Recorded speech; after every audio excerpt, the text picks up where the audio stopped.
Hello guys, welcome back to my YouTube channel मानी वेब से। कैसे आप लोग? आई होप आपकी तैयारी अच्छी चल रही होगी। आज हम बात करने जा रहे हैं कि मॉक टेस्ट स्ट्रेटेजी क्या होनी चाहिए आपकी, कि मॉक टेस्ट को कैसे एनालाइज करते हैं या मॉक टेस्ट से रिलेटेड कोई भी डाउट है आपका, आज इस वीडियो के अंदर कंप्लीट हो जाएगा। क्योंकि इस वीडियो के अंदर मैं सारे डाउट क्लियर करूँगा। जितने भी क्वेश्चन होते हैं ना, न्यू एस्पिरेंट या ओल्ड एस्पिरेंट, जो भी दिक्कत आ रही है सारी इस वीडियो के अंदर, मार्क्स नहीं बढ़ पा रहे, कुछ भी दिक्कत आ रही है ना, इस वीडियो को देख लो बिल्कुल लास्ट तक। बिल्कुल बेहतरीन वीडियो है। आज एक एक चीज़ पे बात करेंगे धीरे धीरे से, तो बिल्कुल लास्ट तक देखना। तो बहुत मेहनत से वीडियो बनाई मैंने आज ये, और बहुत ही बढ़िया करके सबके क्वेश्चन लिए मैंने। जो जो जितने भी मैसेज आ रहे थे, जितने भी सब, तो सब कुछ सब चीज़ है इसके अंदर।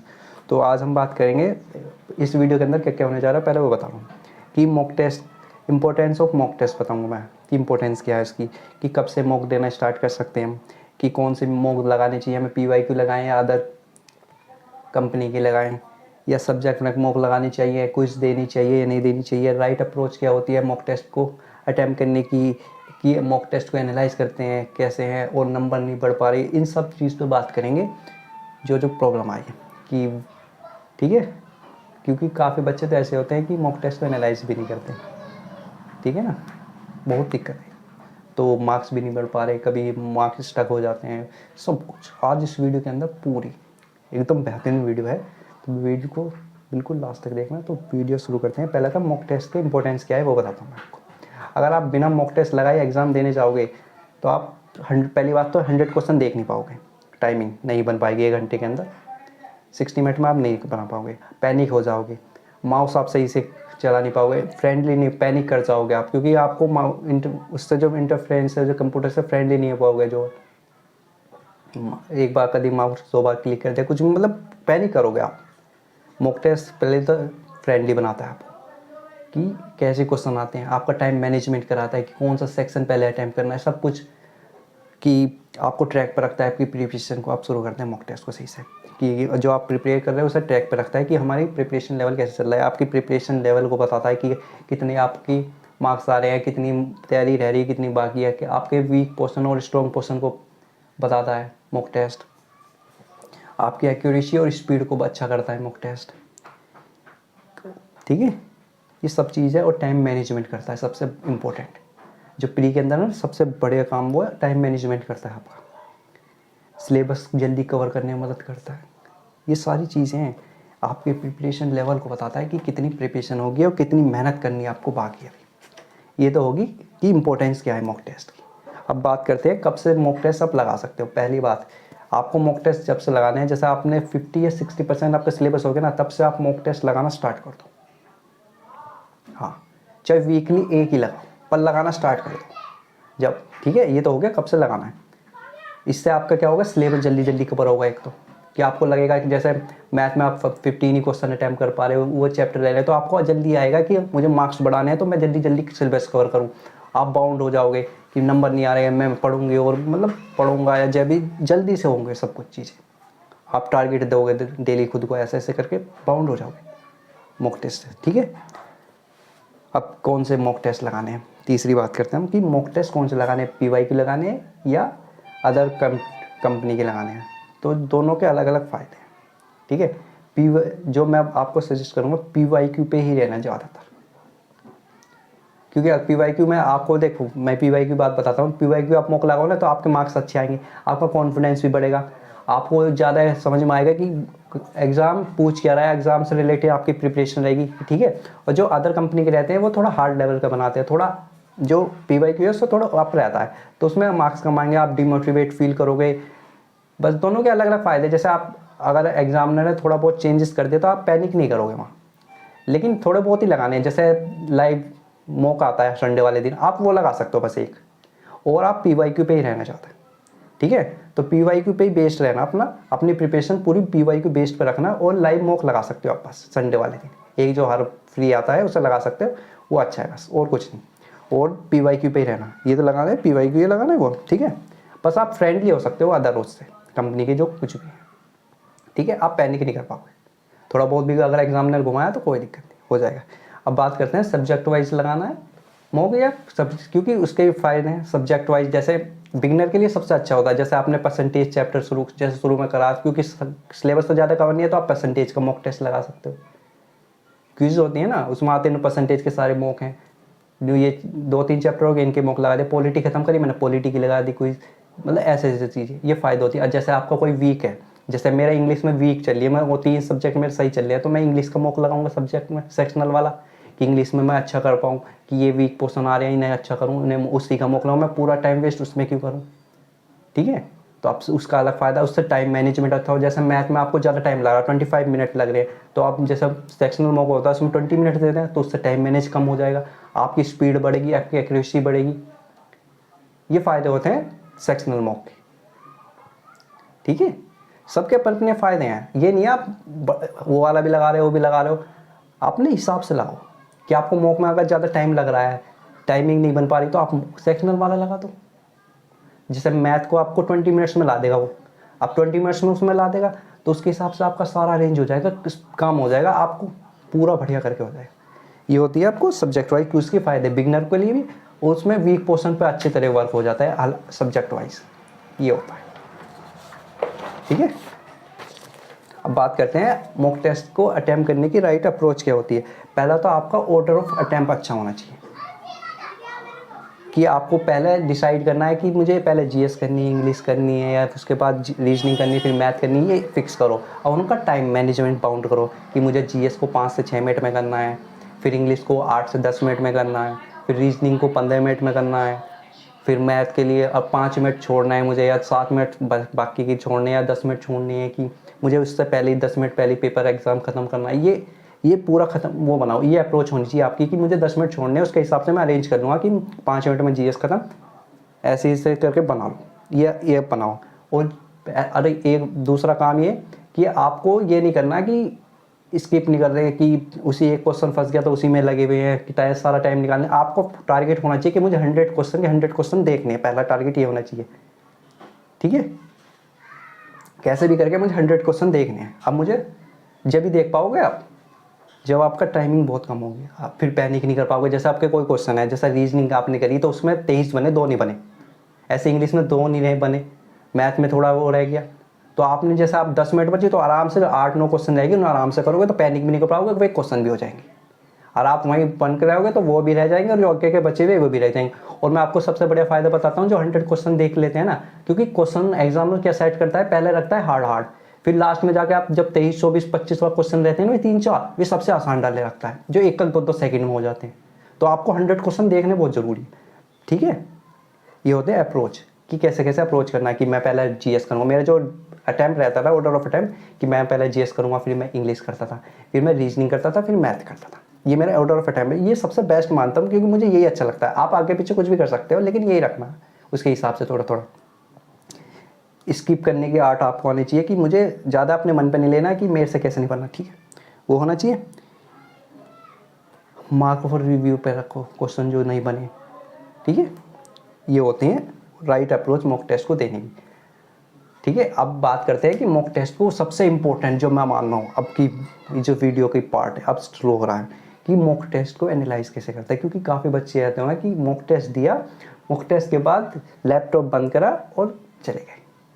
हाँ, एक चीज़ बतानी रह गई, कि मॉक टेस्ट देने किस पे हैं, लैपटॉप पे दें या मोबाइल पे दें।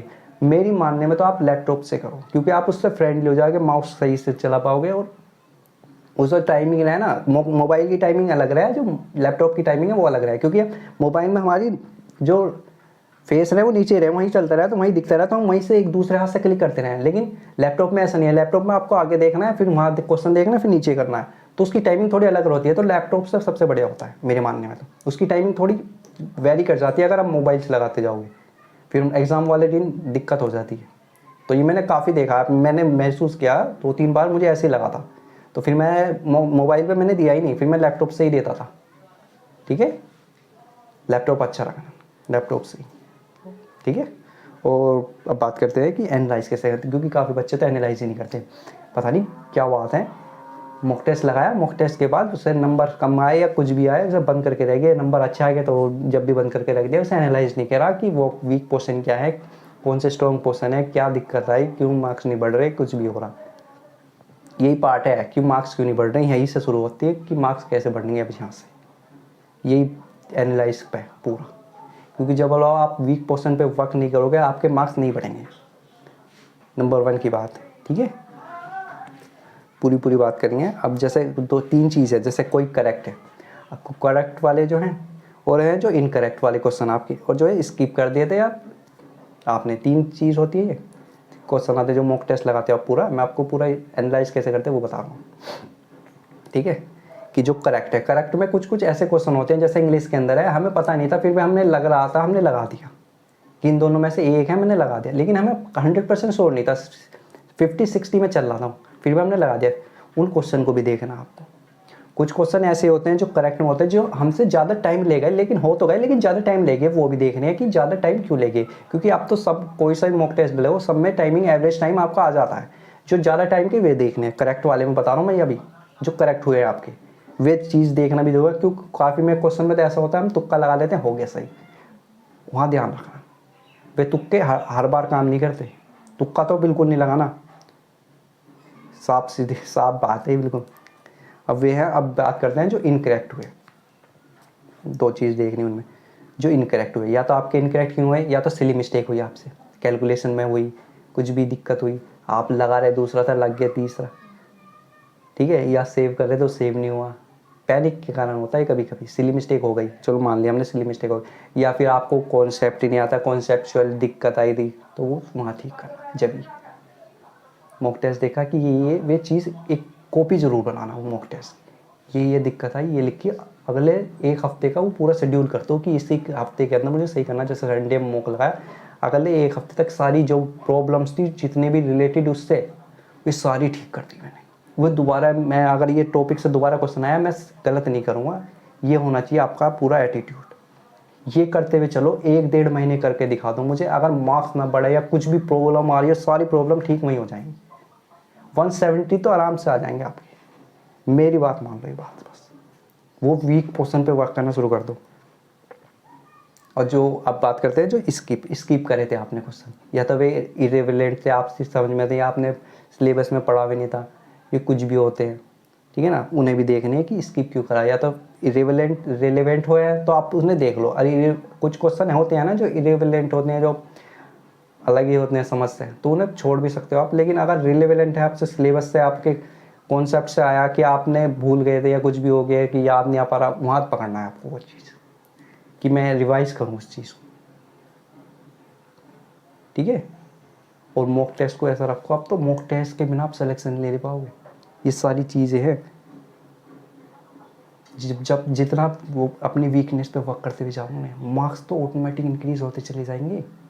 जो सब्जेक्ट दिक्कत दे उसका सेक्शनल बना लो अलग। जैसे मैथ में मुझे दिक्कत आ रही है तो मेरा मैथ का एक सेक्शनल रहेगा, चाहे मैं फुल मॉक भी नहीं लगाऊं, उसके कारण मेरी टाइमिंग अच्छी होगी। जो टॉपिक मुझे दिक्कत देगा मैं उसे ठीक करके आ जाऊँगा। टाइमिंग में दिक्कत आ रही तो मैं 5 मिनट पहले कम करके रखूँ, उसके हिसाब से मैं उसे शेड्यूल करूँगा। जो भी प्रॉब्लम आए उसे ठीक करते हुए चलो।